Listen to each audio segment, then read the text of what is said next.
بسم الله الرحمن الرحيم. النهارده يا جماعة موجودين في شارع الهرم. طبعا زي ما احنا شايفين هنا حالة الشغل، الشقة لسه جديدة ما اتسكنتش. الشغل ده متشطب لسه جديد، بورسلين هندي متشطب لسه جديد زي ما قلنا. بس صاحب الشقة الأستاذ حسام اتصل علينا، كان عنده مشكلة إن بعض البلاطات كده تيجي من الزاوية من هنا كده تلاقي البلاطة مطبلة. طبعا اللي جنبها هنا مش مطبل. هو الراجل هنا عامل فواصل، الراجل الصنايعي اللي اشتغل هنا الله ينور عليه عمل فواصل 2 ملي واستخدم المد.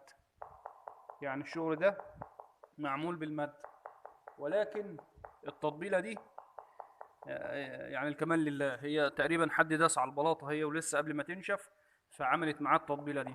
طبعا دلوقتي حلها سهل جدا، يعني هو كويس ان هو كلمنا في البدري.